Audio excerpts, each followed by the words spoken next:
Hi, my name's Leo and I'm a boat builder and a sailor, and I'm on a mission to rebuild and restore this 111-year-old classic sailing yacht, Tally-Ho. This video is going to be all about the ballast keel, the big chunk of lead that is bolted to the bottom of the keel timber, and so it hangs right off the bottom of the boat and provides stability and righting moment. That is, having all that weight down there keeps the boat upright. In a minute I'm going to talk more about the work we're going to be doing on it, but first thing is we're going to have to do a bit of preparation. So we have to clear the area all around the ballast keel by moving some of the props and their supports around, and also by blocking up the keel timber on its very forward end and its very aft end so that we can remove the blocks which are on top of the ballast keel. So the whole boat is going to be floating almost on these 2 points, right at the front and right at the back, and the whole middle section is going to be unsupported.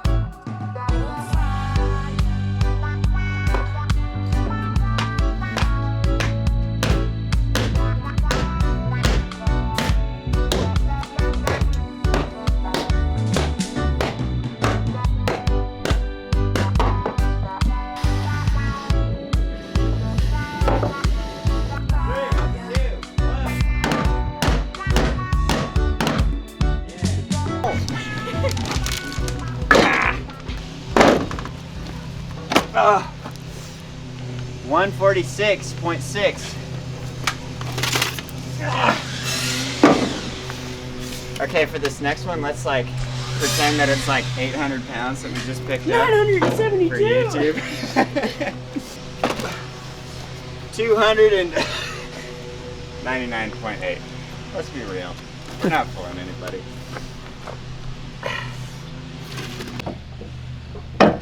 Yeah? Leo's taught you deadlift, Jim. I love it. An offshoot. We basically have a pile of lead behind the shop and kind of don't have any idea how much it is, and figured we should probably calculate the exact tonnage we have before smelting it down, and so we could have a calculated, controlled pour. Right. Because everything we do around here is calculated and controlled, right? To the nth degree. Exactly. What's the rule about tolerance? Like if you're doing carpentry, it's to the nearest quarter inch, and cabinetry is to the nearest 32nd of an inch. But in boat building, it's to the nearest boat. That's it. Is that the rule? That's it. Yeah.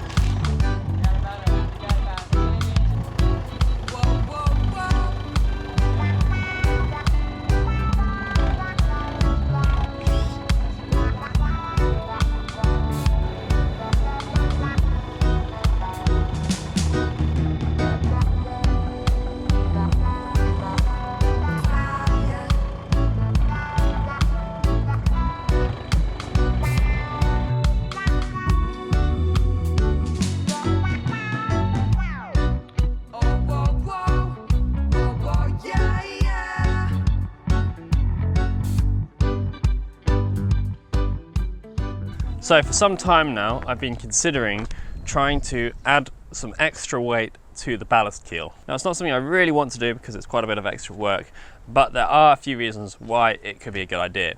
Now, one is that the original keel has been banged up and bashed around, and it's actually lost quite a bit of lead off of the bottom of it, off of the front, from it just being knocked off on reefs and so on. This boat's had a really hard life and the ballast keel has suffered. So it's not as heavy as it originally was, and it's not as heavy as it was designed to be. Now obviously the ballast at the bottom of a boat helps to keep it upright. Now, I'm not going to get really deep into the technicalities, but basically it all has to do with the center of gravity of the boat and the weight distribution. And so the lower the ballast, the more effective it is. If you have ballast near the middle of the boat, it wouldn't be doing its job. And so by the same sort of thinking, the more weight you have up high in the boat, say the more weight you have up in the rig, the more ballast you need at the bottom of the boat to counteract it. So another reason why it might be a good idea to increase the weight of the ballast is that the rig was enlarged in 1927. I want to replicate that Fastnet race winning rig of 1927, and so that rig is going to be taller, bigger and heavier than the original design. Not only that, but in this rebuild I have increased some of the scantlings of the timbers. That just means their dimensions basically. So some of the frames are double sawn rather than single sawn because of the stock I had available. And the timbers that I've been using have been heavier than the original timbers would have been. So there is going to be a bit more weight sort of evenly distributed around the hull, which is going to raise the center of gravity. Look at that. 2, 1.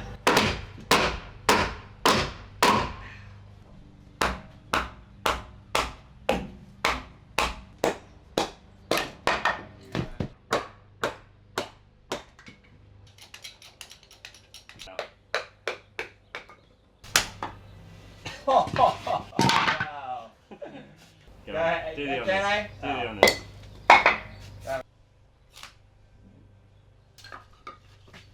So we've now taken all but one of the props out from in between the keel timber and the ballast keel.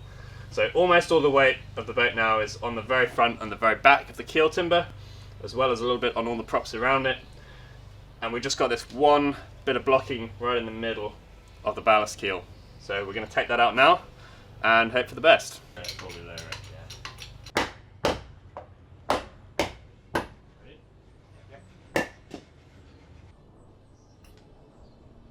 the props, and then we'll get along.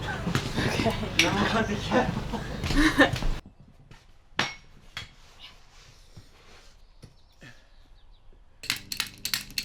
He said there's a hole back there. There's a hole.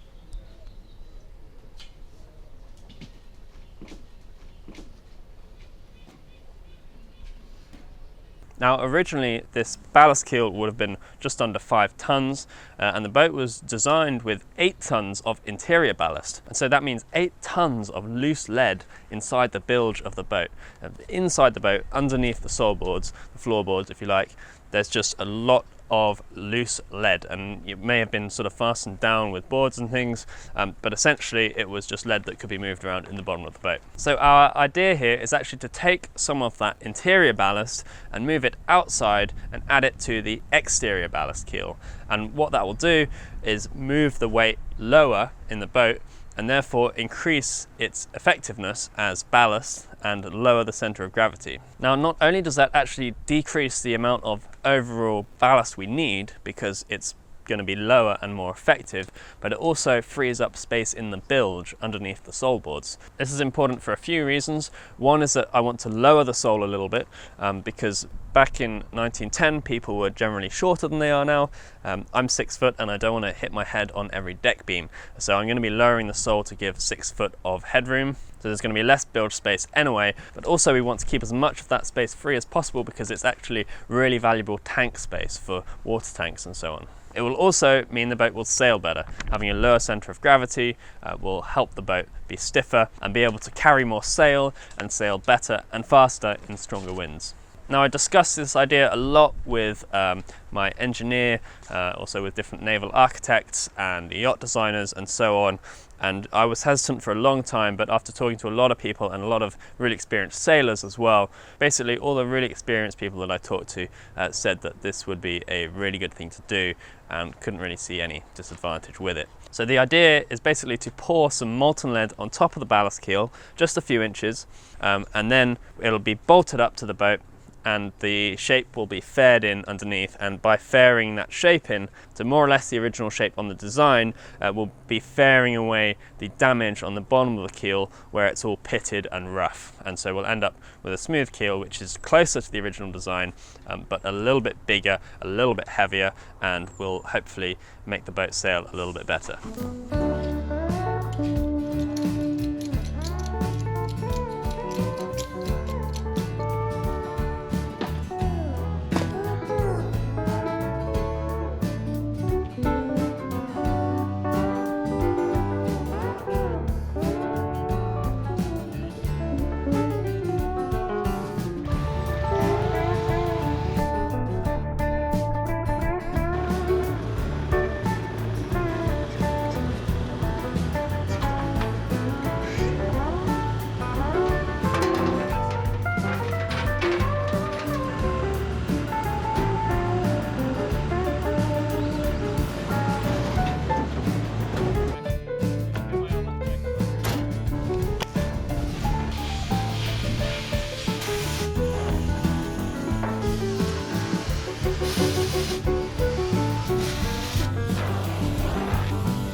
shield Oh, dude, that's sick. when we go to battle.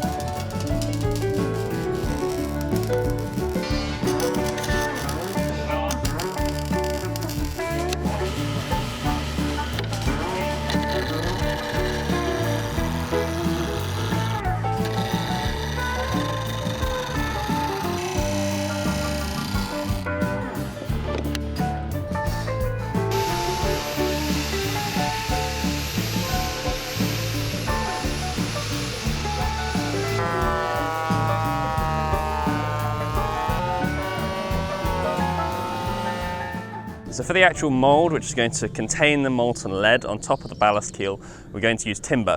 These particular boards are rejects from planking because they've got a lot of defects in them. We're going to clamp them, fasten them, make sure they're really secure. We're going to scorch them, and we're going to caulk the join between these boards and the lead keel with a sort of fireproof cement or mortar for repairing fireplaces. So it should be heat proof. I am making a template of the bottom face of the keel timber so that we can make the top of the lead ballast keel match with the bottom face of the keel timber. And I'm adding 3/16 to account for the shrinkage of the lead, so that it'll shrink and match exactly up with the keel timber. Hopefully. Hopefully.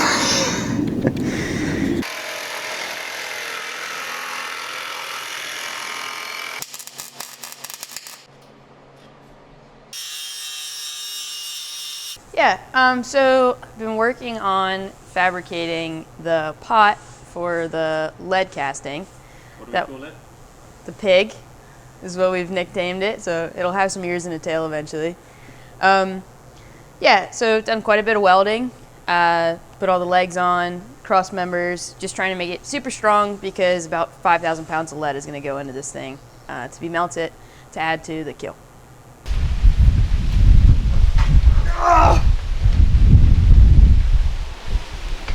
Yeah! Oh! He would be proud. Use the forklift, he says.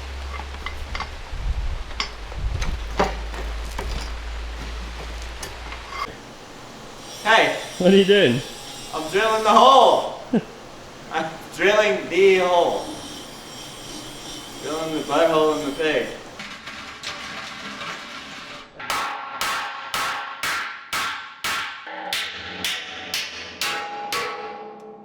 Like that?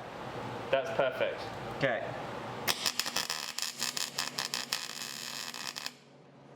Got a big gap to fill here.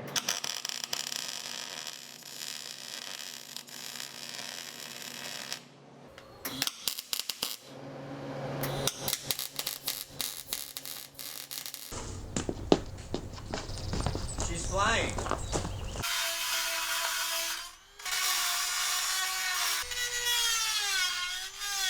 Hey Megan, Ah, over here. that. I'm cleaning out the hole we drilled for the gate valve. We're gonna try to run a bead of weld inside because the outside one's leaking a little bit. So I got this thing and trying to clean it up. How does it feel to be dremeling inside a pig? You know, I've dreamed about this day for a while now. No, it's fine. It's a little cramped in here, but getting my yoga in for the day, I guess. Nice. Yeah.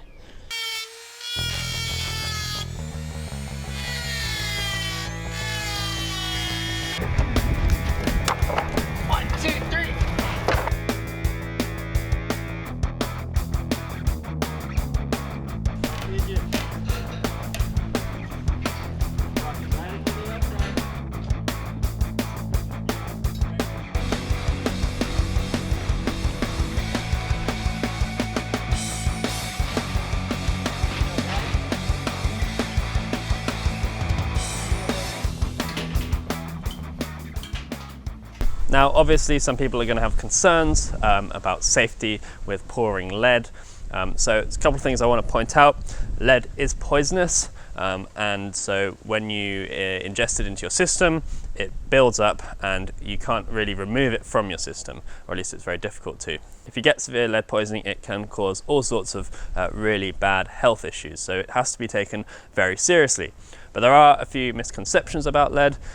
So for instance, it cannot be absorbed through your skin. Touching lead is not harmful. However, eating it is, so obviously after touching it you have to wash your hands really carefully. Now, many people don't realize this, but lead does not actually give fumes off until it reaches quite a high temperature. So it melts a long time before it gives off poisonous fumes. However, when melting lead, there's often other things in it which do give off fumes. There could be all sorts of other crap inside the lead. So it is always advised to wear proper vapor masks which can protect you from all sorts of noxious fumes. Now, I'm not exactly sure what temperature this lead's going to be, so as soon as we start melting it, we're going to be wearing, really good protective gear which is going to stop us from inhaling anything that could harm us at all. Generally though, melting lead outside, even if you are producing fumes, those fumes will be completely dispersed within just a few yards, so there's no danger to the neighborhood or anything like that. If lead is spilt and goes into the ground, obviously that's not ideal, and we're going to make sure we avoid that, but it's not actually as harmful as a lot of people think. It doesn't leach out into plants or anything like that. It's generally very self-contained and it will just remain a piece of lead in the ground. It's very inert. Now, where lead is very dangerous is with lead dust, because lead dust can be very easily breathed in, and from your lungs, it can very easily go into your bloodstream. So that's why there's so much fear and carefulness around lead, which is a good thing, because a lot of old paints have lead in them, and so it's very common for people to sand or scrape old paints, not realizing that they have lead in them, and make lead dust, which they can then inhale. The other danger with melting anything, of course, is just heat, fire around the wooden boat especially, and with wood chips on the floor. But we will be making sure that our skin is covered up, and we'll have plenty of fire extinguishers and fire blankets around. We'll be wetting the ground in the area where we're doing it, and we'll be covering the sort of flammable areas of the ground where there's sawdust and stuff. So we're going to be trying to reduce any risk of fire or damage from heat. We're going to have heat shields as well around the fire and between the fire and the boat, to make sure that the boat itself doesn't get too hot from having the fire that close to it.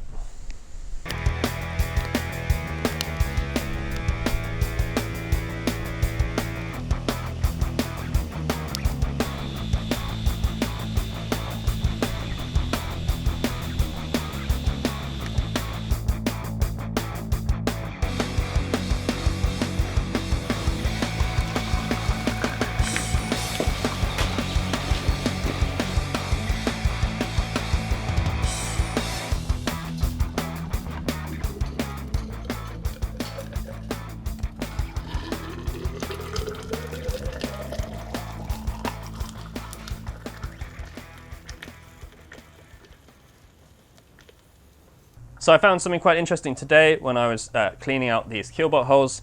They've already been blocked off on the bottom, and I was just doing a last vacuum to make sure there was no dust and sawdust in there. And in this hole, I noticed a few inches down, there's actually a void inside the keel.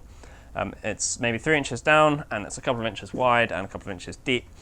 And it actually goes, I was able to get the vacuum hose in there, and I was able to get about 8 inches along it probably. So there's a sort of quite a long void inside the keel under here.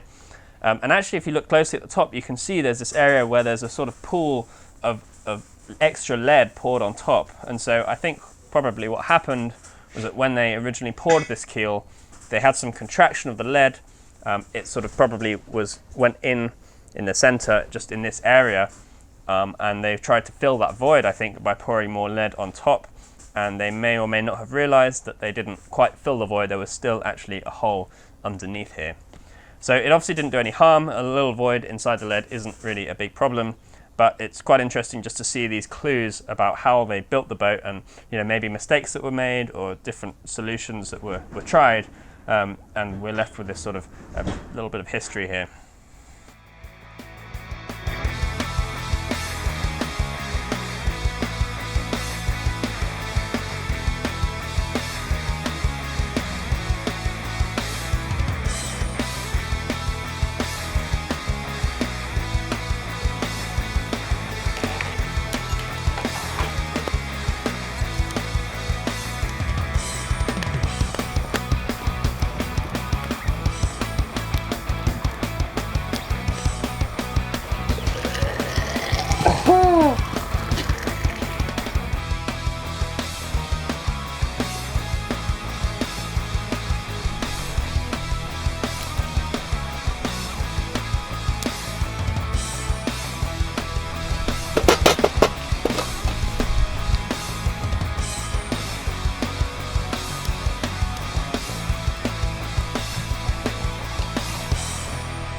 So now we got the old keel bolt holes plugged up and the pig is nearly ready for action.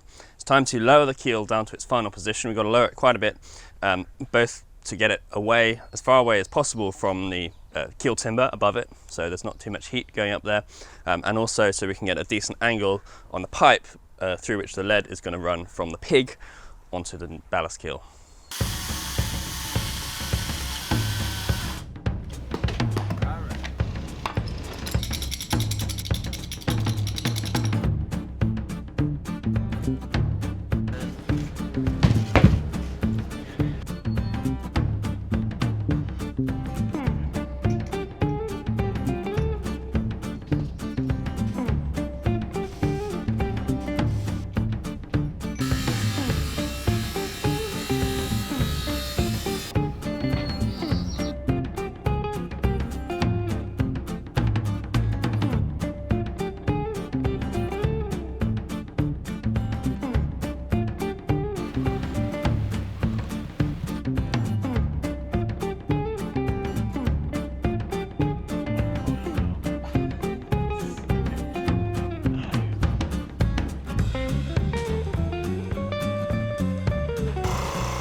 We're making an emergency bung for the pig.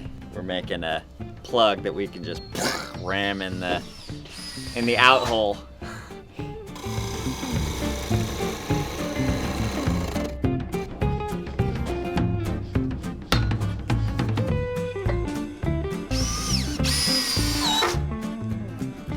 We're just gearing up to pour another 2.5 tons of lead on top of the pre-existent ballast keel. So we've kind of made a form here with some extra Wana planking, and I'm putting some spreaders in right now. So it's just screwing 2x4s to the top of it. I'm checking the width of our keel timber and comparing that with the top of our form and pushing it out a little bit or pulling it in a little bit to make a match. So when we put it up there, we don't have to do too much filler or fairing.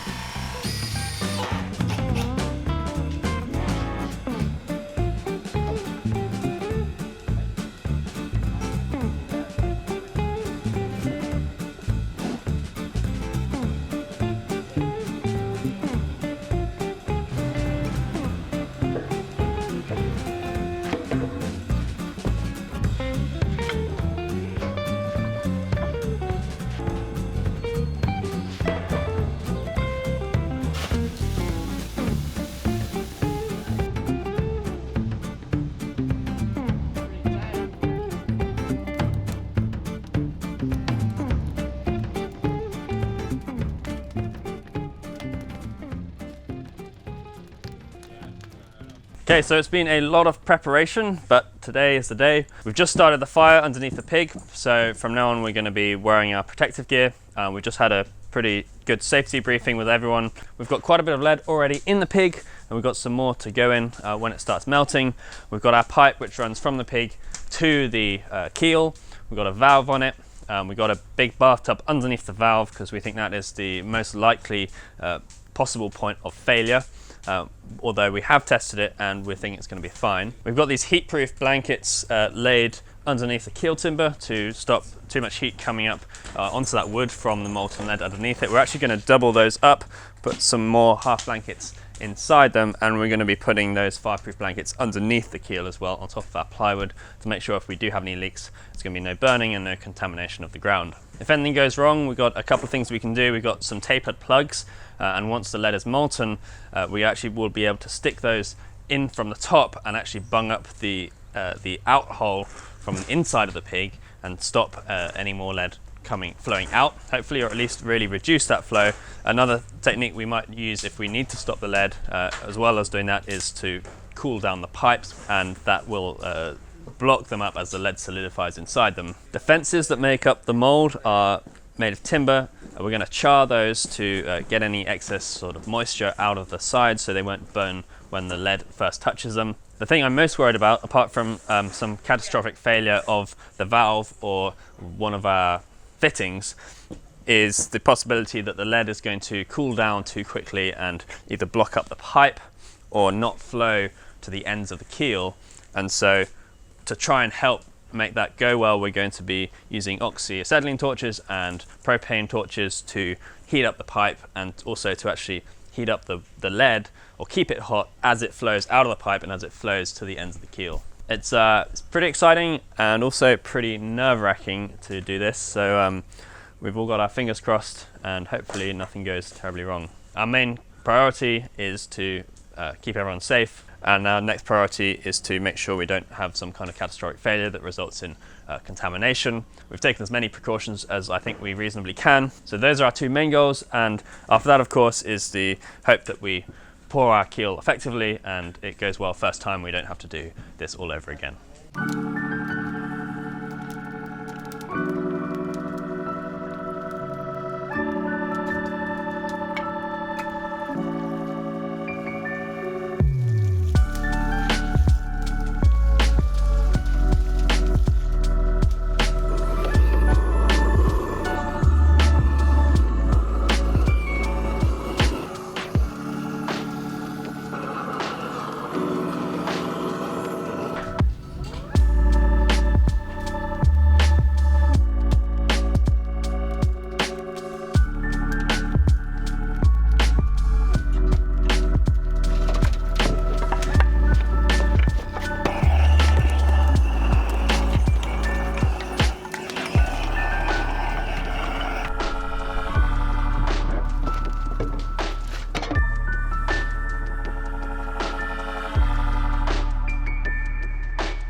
Stop coming out! Let off the trickle.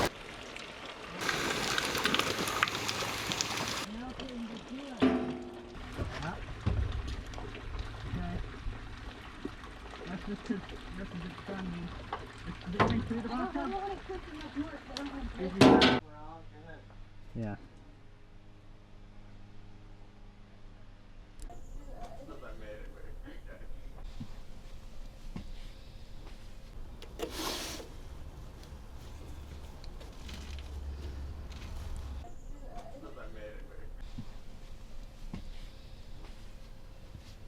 So our first attempt at pouring the keel did not go as planned.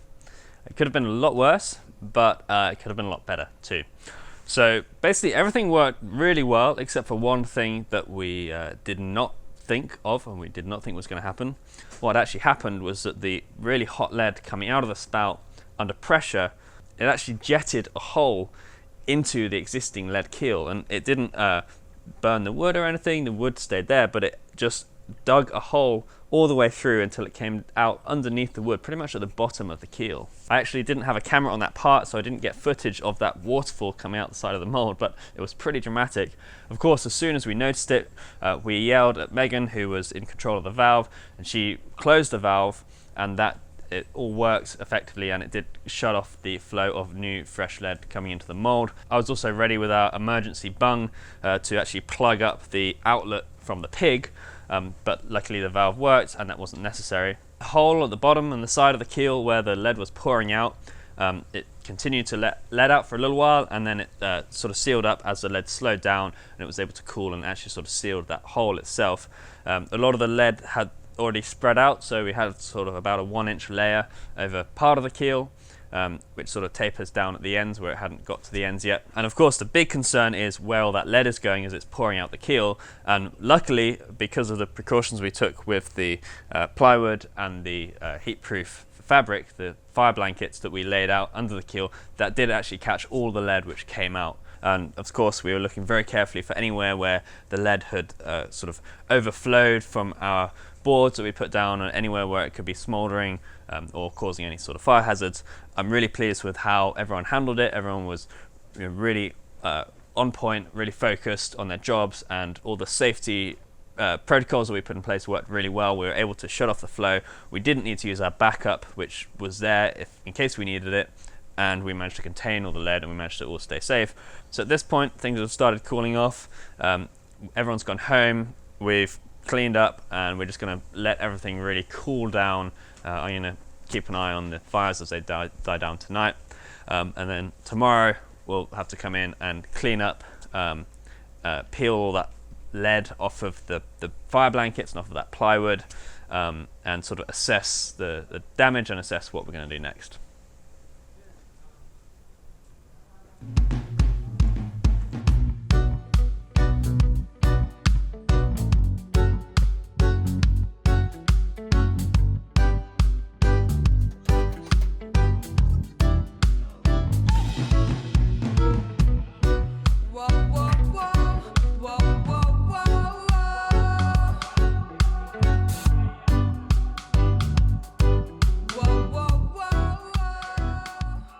Well, a little time has passed. We've had a moment to think about what happened and talk about it. And well, the most important thing I think is that I'm really glad that nobody was hurt and the boat wasn't damaged, and that we didn't cause any sort of wider problems. I'm really glad that we put all those safety precautions in place and we were careful, and that everybody was so on the ball. I do realize also though that we were lucky. It could have gone a lot worse. And so, like a lot of things, it was sort of a mix of good preparation and luck, I think, that avoided a real disaster. But it is very frustrating that this has happened, after all the preparation and work went into it, and it seemed to be going so well right up until the moment when it was really not going well at all. I'm sure that there'll be people out there who'll be saying that they could have told me this would happen, but it's not something that we were able to predict. And all the people that I talked to when preparing for this, people who are experienced with pouring lead, didn't predict that this was something that could really happen. Like me, most people thought the opposite would happen, that the lead would cool down too quickly, because the ballast keel underneath it is such a heat sink, it's such a heavy mass of cold metal. Anyway, from here going forward, there are two real options. The first is to basically try again with the same setup, and we'd obviously have to do things a little bit differently, and that has some advantages, one of which is we'd still be able to use the original ballast keel without changing it too much. And the other advantage is that we've already done most of the setup work, we've already put all that work in, so it potentially wouldn't be too much more work. But we would have to find a way to stop this happening again, maybe a metal plate, sort of to disperse the hot lead as it falls down, which would end up getting cast into the keel, or sort of multiple outlets which can drop lead in different areas, more careful temperature monitoring perhaps. But it's going to be really hard to get it hot enough that it's going to flow everywhere, but cool enough that it's not going to melt straight through the lead underneath. The disadvantage to doing that is that now there's a hole in the lead which we'd have to fill, so that would be a weak spot. There's already the crack that we identified further aft, and there's several more cracks that we've noticed, and then also the pour on top, obviously it's not going to bond completely with the original keel. That's okay if it's all bolted through, but you know, with all these sort of different weak spots all over the place, it's starting to feel a little bit like a hodgepodge.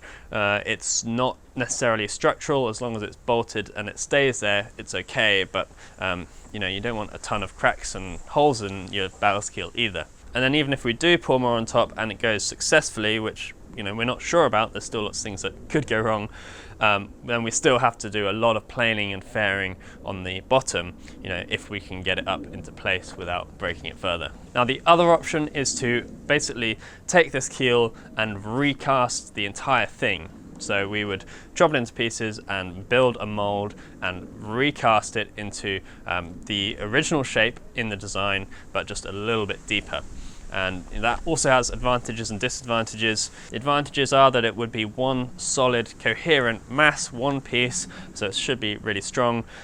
We can also have the mold the exact shape that we want, so there should be very little or no fairing required. And once it's bolted to the boat, I'm going to have no worries in the future about sort of cracks or weaknesses or, you know, possibilities that it's going to fall apart or fall off in the sea, which is unlikely, but it could play on my mind, I'm sure. The disadvantages of recasting this keel are obviously that it's a lot more work to, you know, make another mold. It's going to take a bit longer to do that.